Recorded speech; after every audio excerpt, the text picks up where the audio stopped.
Before Russia initiated its invasion of Ukraine in February 2022, it was anticipated that the conflict would be rather heavily one-sided, with various public figures estimating that Kyiv could be captured and the special military operation could be over in as little as 3 days. Clearly, these estimates were way off the mark, as more than a year later, the war still rages on and Russia has failed in nearly all of its objectives. As for how Ukraine has managed to fend off what was thought to be one of the most powerful militaries on Earth, analysts have pointed out poor Russian morale, faulty equipment, and of course the absolutely miserable state of Russian logistics. But there is one factor that arguably, above all, allowed Ukraine to survive, and that is the delivery of weapons from NATO. Among the billions upon billions of dollars of ammunition, body armor, and rifles, there are a few key weapons that have no doubt turned the tide of the entire war.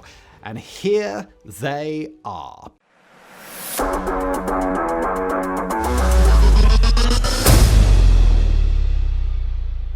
Today I've got something special to talk about before we get into today's video, and that's a product that's going to revolutionize the way that you carry your essentials. Say goodbye to bulky wallets and noisy keychains, because Ridge has got you covered. And yes, this video is sponsored by Ridge. Ridge is the last wallet you'll need. It's sleek, it's impressive, it holds up to 12 cards plus cash in the back. It's redefined what a wallet can be. Say goodbye to your bulky old dad wallet. Plus, it's RFID blocking. There's loads of colors. This is burnt titanium. It's a nice look. There's loads of others. Carbon fiber, regular titanium, lots and lots. 30.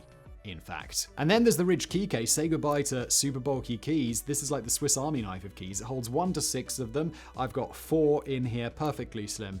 Just slips into the pocket nice and easily. These are my work keys. And it's just easy, no jangling. They've got 3 million happy customers, more than 50,000 5-star reviews. And the best part is that they've got a risk-free trial. You can try it for 99 days, and if you don't absolutely love it, just send it back and you get a full refund. Easy. Plus a lifetime warranty. And they've also got beveled rings. That's a set of rings that can match your wallet and your key case, which is cool. So what are you waiting for? Upgrade your everyday carry with Ridge. Click the link in the description below or go to ridge.com/sideprojects and use the promo code sideprojects to get 10% off your order. ridge.com/sideprojects. And now today's video.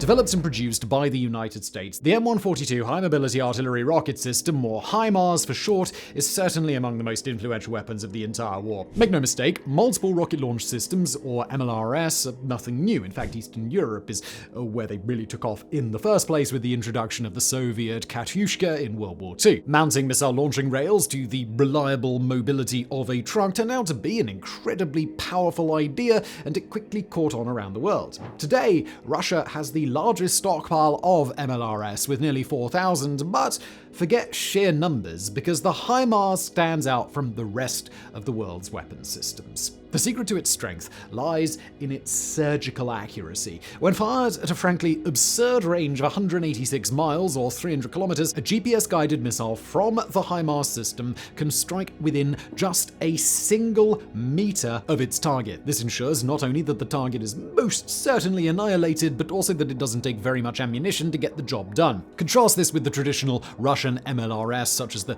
BM-30 Smerch, which they sure have a lot of, but it's not at all known for its accuracy and had entered service 20 years before the HIMARS. MLRS in Ukraine was about to become a true case of quality over quantity. In June 2022, the United States announced that it would be supplying 4 HIMARS to Ukraine, but would not supply the rockets with maximum range, which would have been able to strike Russian territory. Instead, rockets with a maximum range of 80 kilometers or about 50 miles were supplied, and they saw action on the front line just a few weeks later. In its first few days of action, Ukrainian operators reportedly destroyed several Russian ammunition depots, fuel storage, and command centers. Seeing how successful the systems were, the US announced that another shipment had been approved, and by August there were 16 in the country. Along with the standard guided missiles, the US also began supplying AWs, or alternative warheads. These AWs are more effective against infantry spread out over large territories, as they send out 180,000 tungsten BBs upon detonation. The Russian military obviously realized the immense threat that these HIMARS posed to their operations, and the launchers quickly rose to some of the highest priority targets in the entire conflict. Throughout August and September, the Russian military proudly announced day after day that they had destroyed many HIMARS using Caliber cruise missiles. But something wasn't quite adding up. It turns out that their claims actually outnumbered the total number of HIMARS sent to Ukraine. But this wasn't a case of the Russian military lying about their success. They'd actually fallen for a classic trick, as Ukraine had deployed dozens of wooden lookalikes to draw enemy fire, which were likely the HIMARS reported as destroyed back in Russia. Along with the wooden ones, inflatable fakes have also been utilized, produced by the Czech company Inflatech decoys. The decoys are highly convincing, even complete with built-in heat generators to create a thermal footprint on enemy devices. The company has not admitted to directly supplying these to Ukraine, but they did admit that the inflatable mock-ups might find their way there. And let's be honest, why else would they be producing $10,000 inflatable replicas? By the end of 2022, US officials stated that not a single real HIMARS had been lost in Ukraine, and that through their use on ammunition depots, Russia had lost tens of thousands of artillery rounds, dozens and dozens of vehicles, and as much as 20 million small arms rounds. However, their dominance may be coming to an end soon, as it's been recently reported that Russian jamming technology has been effective at disrupting the GPS guidance in the missile, but only time will tell.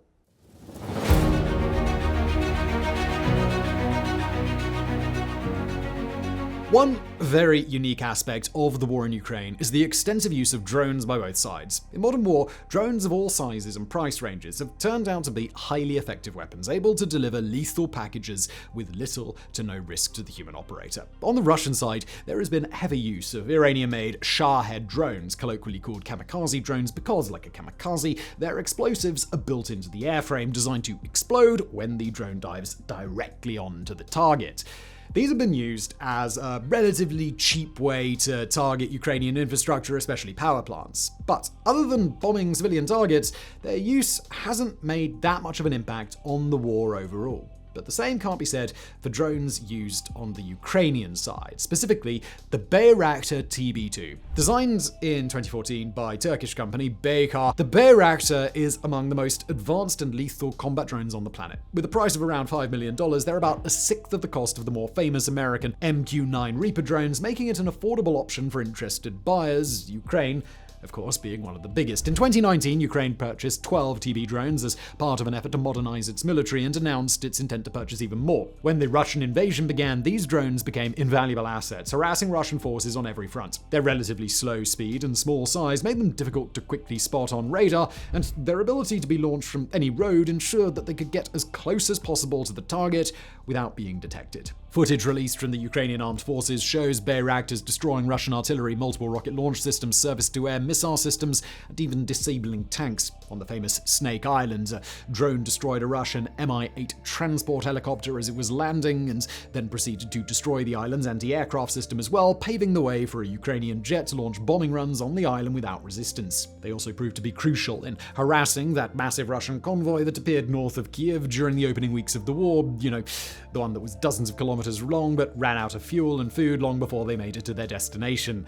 Brilliant logistics work. By June of 2022, Ukraine was reportedly operating more than 50 of the Turkish drones, including one that was crowdfunded by a charity in Lithuania, which raised $3.2 million. In response, Baykar announced, "The people of Lithuania have honorably raised funds to buy a Bayraktar TB2 for Ukraine." Upon learning this, Baykar will gift a Bayraktar TB2 to Lithuania free of charge and ask those funds to go to Ukraine for humanitarian aid. As the war has progressed, the influence of the Bayraktar has waned significantly, both as Russian forces have adapted to their presence and as Ukrainian strategy moves into the offensive. However, there is no denying the impact they've had thus far, and the fact that they've helped cement unmanned drones as a staple of modern warfare.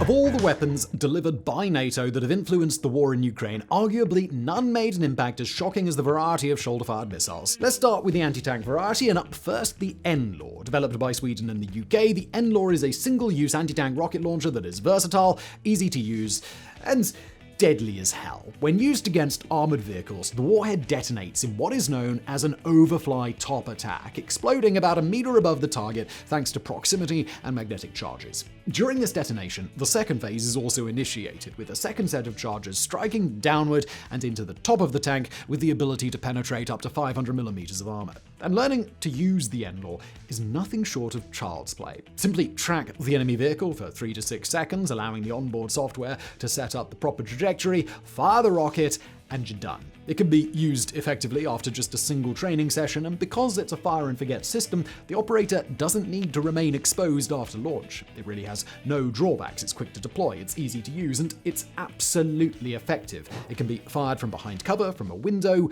you name it, it can be fired from there. The only strange bit is the single-use aspect of it, because making a reloadable launch tube turned out to be too expensive, so after you fire the rocket, you can just toss the launcher wherever you please. Because of all this, according to the designers Saab, Russia's toughest tank can be taken down by an amateur with an NLAW. To quote them, you give them an hour of training, and they can fight the T-90 without a problem. Several thousand of these have made their way to Ukraine, with more than 2,000 being delivered from the UK as a precaution before the invasion even began. Alongside the NLAW was another deadly anti-tank missile, the FGM-148 Javelin. Similar to the NLAW, the Javelin aims to strike tanks through their roof where they are the weakest, but it goes about this in a very different way. The operator peers through a command launch unit, the little electronic visor sticking out of the side, and tracks a target's infrared signature. When a target lock has been acquired and the operator fires, the missile is first soft launched, just a couple of meters forward, before engaging its main propulsion system and soaring high up and into the sky. The rocket can reach a peak of about 150 meters or 490 feet before screaming back down on top of the target, where two explosions occur in rapid succession. The first explosion is the precursor charge, which clears any reactive armor and paves the way for the primary charge, which quickly follows through. The result is absolute destruction to any vehicle unfortunate enough to be on the receiving end. When comparing the two launches, there are definitely a few drawbacks to the Javelin. For one, it requires more training than the NLAW, but the main issue is its cost. It comes in at about $200,000 for a single missile. It's reloadable at least, so you don't have to get a new launcher every time, but this is still far more expensive than the NLAW, which comes in at around $40,000 for each single-use system. But Ukraine wasn't in the business of choosing one or the other. Together, these two anti-tank weapons shaped the first months of the invasion. Russia had long been revered as the largest and strongest tank force on the planet, with thousands of T-72s forming the backbone of its armored divisions. But these tanks were pretty much stopped dead in their tracks when they came up against these shoulder-fired demons. And coming back to that seemingly intimidating convoy that appeared north of Kiev, one of the reasons it got so bogged down was because Ukrainian ground forces employed a strategy with anti-tank weapons in which they struck the vehicles in the lead and the rear of a line, essentially trapping the rest between two carcasses. The lightweight nature of NLAWs and Javelins meant that this could be achieved in just minutes, and the operators would already be returning to safety after firing or swinging around to a new position for a second opportunity to fire. Holding off the advance of Russian armor was the turning point in the opening days of the war, as Russia's initial game plan was to make a fast break to Kiev and force a surrender. Failing to take the capital ultimately left Putin with no choice but to retreat from the north and refocus on other fronts. It's difficult to overstate just how deadly these launches have been. The armed forces of Ukraine reported that NLAWs alone had been responsible for 30 to 40% of destroyed Russian tanks, and the Pentagon claimed that from the first 112 Javelin missiles fired, 100 destroyed their targets, a kill rate of nearly 90%. One Ukrainian operator even managed to destroy a Ka-52 attack helicopter with a Javelin while it was relatively stationary and low to the ground. Efforts to counter these weapons have mostly come up empty-handed, though they have produced some entertaining photos of Russian tanks with cages on their roof, hoping that it can stop the anti-tank missile. Spoiler alert, cages can't do that. As of summer 2023, it's estimated that Russia has lost at least 2,000 tanks during the conflict, and there's no doubt the significant percentage of these were thanks to the NLAW and the Javelin, who no doubt tipped the scales.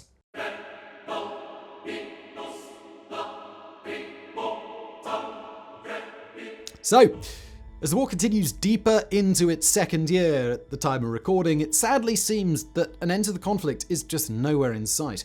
And as the battle trudges on, we can expect to see some results from a few more NATO weapons that have the chance to turn the tide. First among these is the assortment of tanks delivered from all over NATO. In response to a request for tanks to enable Ukraine to launch counter-offensive operations, more than a dozen countries pledged their best tanks to the cause, amounting to at least 300. This includes the UK's Challenger 2, the United States' M1 Abrams, and the German Leopard 2. These are among the world's most advanced main battle tanks, and they certainly have the potential to give Ukraine an advantage on the battlefield, but only if their delivery actually goes through. Many of these tanks were pledged, but have yet to arrive, including all 31 M1 Abramses pledged by the US, which are apparently far from ready to ship. It's also hard to know just how effective the tanks that have arrived actually are, because Ukraine has been very hush-hush about their current offensives. Another popular request from Ukraine is the delivery of Western fighter jets to gain an advantage in the sky, specifically F-16s. After months of deliberating, it was finally announced that Ukrainian pilots would be trained on the F-16 platform and that several would be sent to the fight, and reportedly the pilots were already being trained long before the official announcement. However, when exactly these jets will be transferred is anybody's guess, and their potential impact when they do arrive is just as unknown. Perhaps the versatile jets will grant the Ukrainian military the air superiority that they've been waiting for, but according to US General Mark Milley, the F-16 will be far from a magic weapon. As the conflict evolves, we have no guarantee that NATO's weapons will continue to have the dramatic impact they did during the first year, and we'll just have to wait and see. However, there's no denying that the precautionary and urgent shipments were absolutely instrumental in Ukraine's ability to defend its borders in the modern war that continues to shake the world.